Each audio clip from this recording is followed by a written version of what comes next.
The past week was eventful for Sri Lanka as it was for the other Commonwealth countries. And now, to talk about the post-Chogm experience in Sri Lanka, we have a special person here in our studio. He is none other than the High Commissioner to London, His Excellency Dr. Nonis. We warmly welcome you to the show, sir. It is interesting to learn that you are the only Sri Lankan director for the Commonwealth Business Council. So, what do you think about the recent business forum which happened in Sri Lanka in parallel to the Commonwealth Heads of Government meeting? Well, I think firstly, the three parallel fora are very useful. I've served on the board of the Commonwealth Business Council together with people like Rahul Bajaj and C.K. Birla, as well as Mohan Kaul. And that has been a great privilege over the last few years. What we did was we decided to expand the Commonwealth Business Forum itself to include countries which are not necessarily Commonwealth countries. That was highly successful when we did that prior to Perth, the Perth Chogm. So we repeated the same again for Sri Lanka, and again it was hugely successful. The strategy of actually opening it out also to countries which are not necessarily Commonwealth countries. But the beauty is it gives everyone a chance to carry out sort of networking, which is the most useful opportunity. And also if you look at the theme itself of the Business Forum, which is Partnership for Wealth Creation and Social Development, the Commonwealth, the Indian Ocean and SAARC. It demonstrates firstly that a lot of the global growth is happening within this region, but it also shows that whilst we discuss business, that it is important that at the same time we ensure that social development occurs.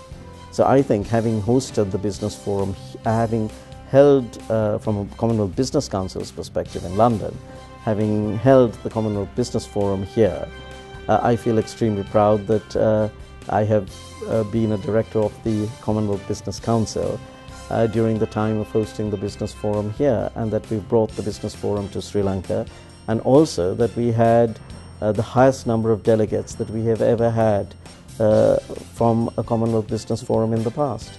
So, Your Excellency, since it is you have an expertise about the business and the economy as well, we have just heard the budget speech after the Chogm.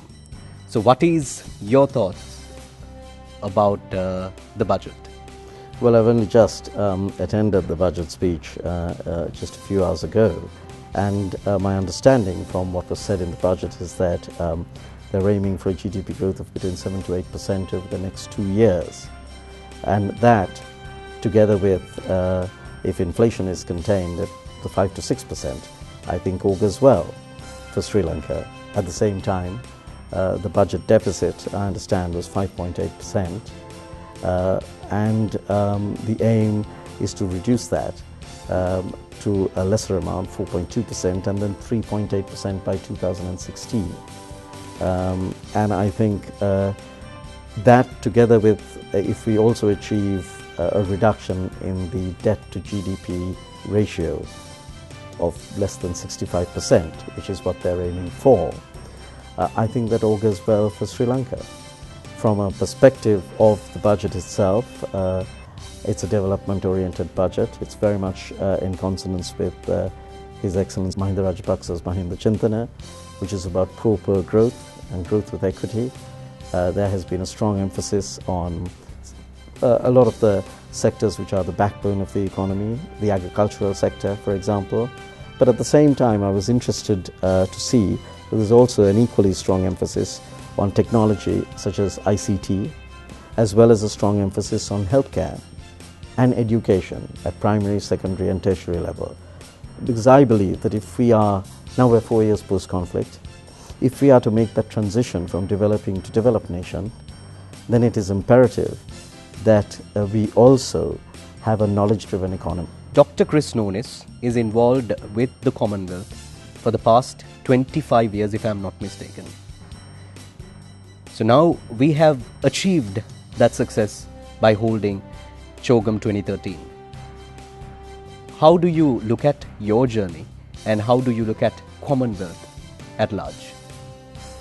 Well, I think it's been a great experience the last 20-25 years, and it really gave me a very nuanced understanding of the difficulties we have, the challenges we have, and the constraints we have within those Commonwealth countries, and the diversity. But it also made me realize and develop a respect for that diversity. See, we're all different. And that's the beauty of human beings, and that's also the beauty of the Commonwealth. I think it is when we respect each other's differences, when we respect each other's diversity, that we give each other dignity. And it is when we give each other dignity that we will ensure a truly global and sustainable peace in the world. That's what I've learned from the Commonwealth. So irrespective, every Commonwealth country will have its own challenges. Yes, I've learned a lot from 20-25 years in the Commonwealth to give that time and space for each country to sort out its own domestic issues.